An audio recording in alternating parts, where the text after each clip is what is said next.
Bonsoir à toutes. Alors, bonsoir de Lyon et bonsoir de chez Nathalie Chaise avec une belle équipe qui est de l'autre côté. C'est génial ce mur.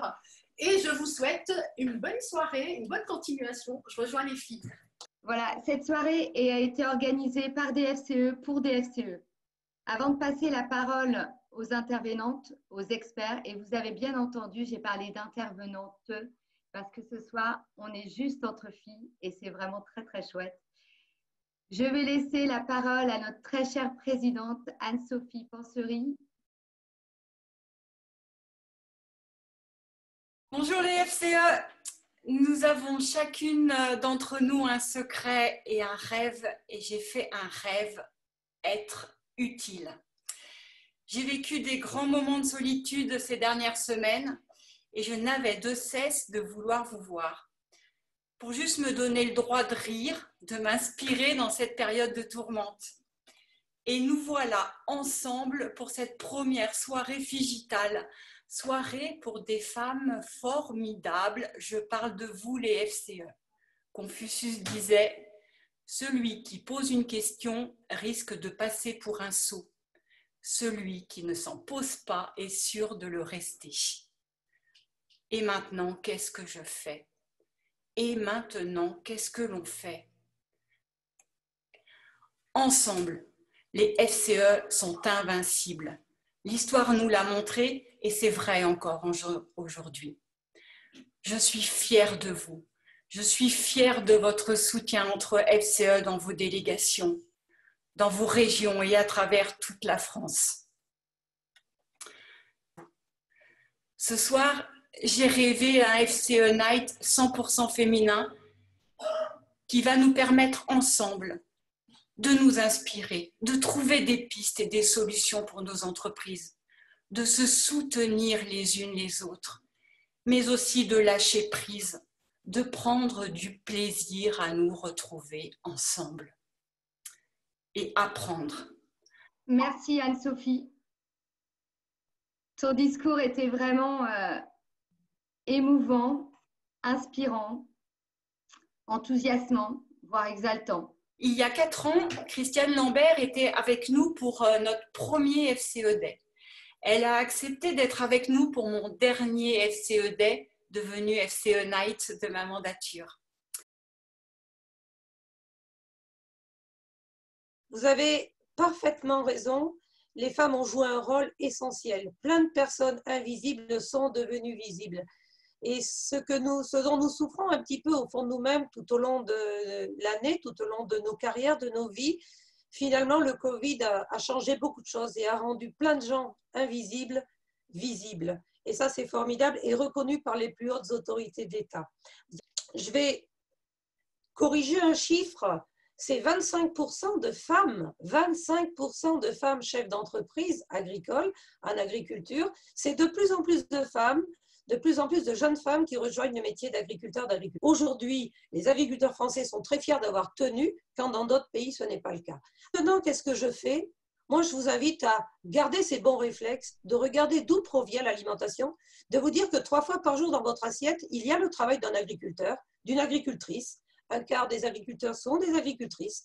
Et pour garder l'agriculture en France qui fait les bons produits du terroir, les bonnes bouteilles qu'on a plaisir à déboucher, qu'on aura à nouveau plaisir à déboucher plus souvent, il faut qu'il y ait des producteurs et que nous nous permettions d'avoir des prix corrects pour pouvoir vivre, payer leurs charges françaises, respecter les normes sanitaires françaises, faire le bien-être animal à la française, qui est quand même une agriculture premium et qui a un prix.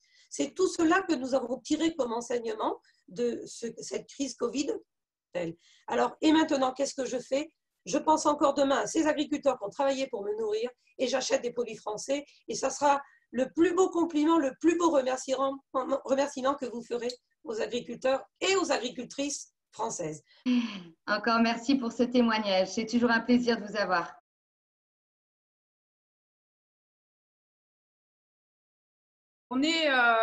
La joie est un pouvoir que nous avons toutes. Nous sommes toutes des héroïnes de la joie. Tout à l'heure, Anne-Sophie parlait d'être héroïne. On est héroïne dans nos vies de tous les jours et on est aussi les héroïnes de la joie. Et il suffit simplement de la cultiver. C'est aussi un produit qu'on doit pouvoir cultiver. Il n'y a pas que l'agriculture, il y a aussi la joie qu'on peut cultiver.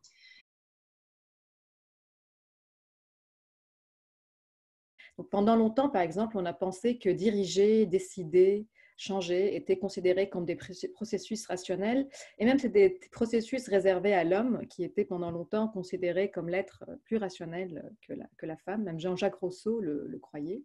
L'origine de ce parti pris, en fait, contre les émotions, peut être attribuée à notre cher René Descartes, qui en 1667 a dit « Je pense, donc je suis ». Et avec ces mots brefs est née cette histoire d'amour entre le monde occidental et la rationalité.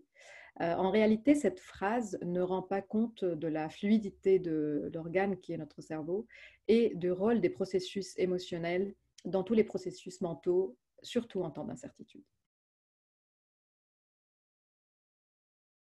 L'intervenante s'appelle Laure Roudot-Desroches. C'est une experte du développement durable et de l'économie circulaire. Le schéma à droite est plus représentatif de la situation qu'on vit aujourd'hui, dans le sens où on a d'abord une planète et la société et la vie humaine n'est possible que sur une planète viable, et l'économie ultime est possible que lorsque la société est montée sur une planète qui va bien. Et à mon sens, la prise de conscience, elle est d'abord citoyenne, et la société civile avance, et elle avance plus vite que l'entreprise aujourd'hui. Et je ne vais pas vous refaire l'histoire, mais Greta Thunberg, etc., les étudiants, le réveil écologique, l'affaire du siècle, il y a tout un tas de signaux aujourd'hui qui montrent que la société civile est prête à transformer. La réglementation avance aussi. En ne parlant juste que des dernières lois qui ont été votées, il y a eu la loi anti-gaspillage pour une économie circulaire qui a été votée en début d'année et qui va donner des nouvelles envies ou des nouvelles opportunités.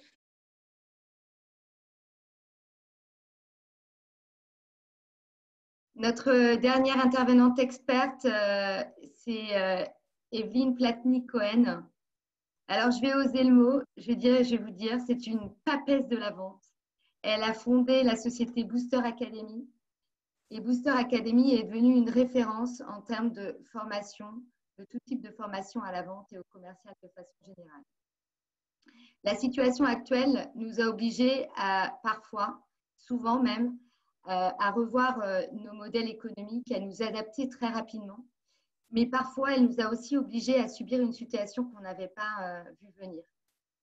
Alors, la question qu'on a posée à Madame Platnik-Cohen et qui va tenter de nous y répondre en 10 minutes, c'est « Et maintenant, je fais quoi pour mon chiffre d'affaires ?»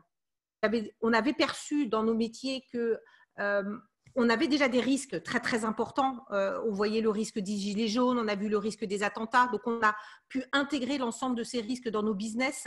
Et d'ailleurs, la bourse réagit de moins en moins aujourd'hui à ces facteurs-là. Et aujourd'hui, en fait, on rentre dans une nouvelle ère où en effet, on est dans l'ère de l'inconnu. Alors, une fois qu'on a dit ça, on est plus ou moins capable, chacun on a notre propre résilience, capable de le supporter. Mais je pense qu'il faut bien en tenir compte. Il faut bien que se dire, dans le business de demain, on est pour quelques mois, quelques années à venir dans cette problématique de l'inconnu. Et donc, il va falloir que nous l'assumions chacune à notre façon.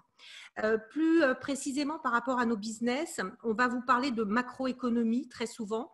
Et moi, j'aime pas trop la macroéconomie quand on doit suivre son business au jour le jour. Et je pense que si globalement, et je vais être très crue et je dois vous réveiller à 20h41, si globalement on est toutes dans la merde, globalement on peut toutes s'en sortir. Donc ça, c'est la bonne nouvelle, c'est qu'on peut toutes individuellement s'en sortir.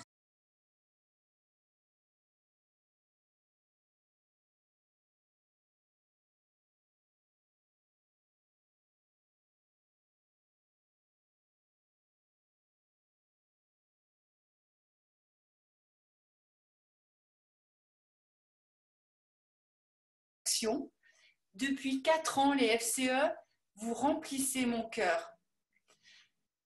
Être votre présidente est un immense bonheur, un oxygène. Depuis 14 ans, j'ai créé des amitiés incroyables. Pour beaucoup d'entre nous, le moment est difficile et cela pourrait le rester si nous restions enfermés dans nos doutes et nos émotions. Alors, autorisons-nous à les partager, à les questionner pour nous réinventer. Les webinars ont été aussi conçus dans cet élan vital. Nous puisons notre énergie pour décider ce que nous voulons de nos vies. C'est ce qu'on s'est dit tout à l'heure. C'est en soi un luxe, mais atteignable, j'en suis sûre. En mer, et particulièrement en voile, que j'aime tant, on ne va pas droit. On joue avec le vent, on tire des bords, on ajuste la voile et parfois on se met à l'abri. L'agilité, les FCE, c'est notre quotidien, une vraie expertise féminine. Je vous souhaite une excellente deuxième partie de soirée en atelier ou entre vous. Arrosez bien vos retrouvailles, ensemble solidaires, ensemble invincibles.